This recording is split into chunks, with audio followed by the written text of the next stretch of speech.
Movimento relativo. Bom, na verdade, todo movimento é relativo, né? Porque você precisa de um referencial para medir as grandezas, né? Posição, velocidade, aceleração, energia e outras, né?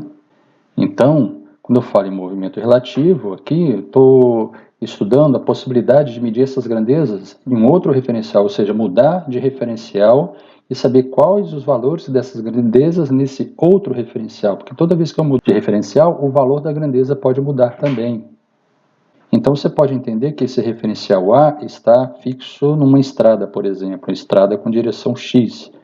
E aqui na origem tem um observador, pode ser uma pessoa parada, uma pessoa dentro de um carro, mas com o carro parado, né, estacionado na beira da estrada, observando o movimento que acontece na estrada. O referencial B, você pode imaginar que é um outro carro que passou e nesse carro eu tenho um sistema de coordenadas, né, X e Y. Esse carro está em movimento retilíneo uniforme em relação ao primeiro referencial ou ao carro estacionado, se você preferir. E aqui nós temos uma partícula P, ou um objeto em movimento, que eu chamei de P, né? E essa partícula tem uma coordenada no referencial B, né, que seria a coordenada x de P, ou seja, x de P é a coordenada de P. Mas aqui no referencial B, então x de PB é a partícula P no referencial B. Então, em relação ao carro B, que está em movimento em relação ao carro A, ou seja, o carro B que está em movimento em relação à estrada, a partícula P tem uma posição, é xp em relação ao referencial B. Mas em relação ao referencial A, a partícula também tem uma coordenada, seria XPA aqui. XPA é a coordenada da partícula P no referencial A. Para ficar bem claro o que a gente está falando, aqui eu mostrei o referencial A separado, né? Só a foto do referencial, a partícula P. Então, quem é a coordenada XPA? XPA que é a coordenada X da partícula P no referencial A. Está aqui, o XPA corresponde a essa distância, né? No caso, como X é positivo, corresponde a essa distância aqui. E aqui também tem o XBA, que é o quê? É a coordenada da origem do referencial B em relação à origem do referencial A. Então, nós podemos escrever esta relação, né? Que olhando para a figura, para facilitar, você vê, né, que o comprimento XPA corresponde à soma dos outros dois comprimentos.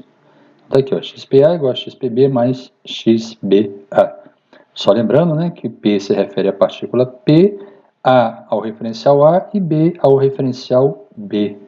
Então, voltando para essa equação, vamos derivar em relação ao tempo e vamos ver onde a gente chega. Derivando cada coordenada dessa, nós teremos as velocidades. Então, vamos aplicar, né, a derivada. Você sabe, se você tem uma soma, você aplica a derivada nessa soma, a derivada da soma é igual à soma das derivadas de cada função. Então, você pode separar dessa forma. Então, derivando todas essas funções, chegamos às velocidades. Agora, se a gente novamente derivar a velocidade, o que nós encontraremos? A aceleração, né? Porque vai ficar dv dt. O que é dv dt? Só lembrar, né, da definição de aceleração média, né, que é ΔV sobre ΔT. Se a aceleração média é ΔV sobre ΔT, se derivarmos dv dt, teremos aceleração instantânea, né? Não a média, mas sim a instantânea. Então, fazendo a derivada, como fica? Fica assim, ué, como? Sumiu alguma coisa? Sumiu sim, por quê? Porque lembra, né, que a velocidade do referencial B em relação a A foi considerada constante. Portanto, na hora que eu derivar, essa derivada é zero, não há variação da velocidade no tempo, a velocidade é constante. Se é constante, não existe variação, né?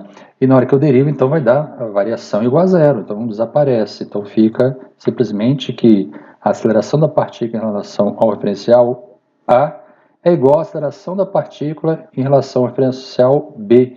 Então elas são iguais no caso se os referenciais, né, se movem um em relação ao outro com velocidade constante. Aí isso é verdadeiro então. Ok?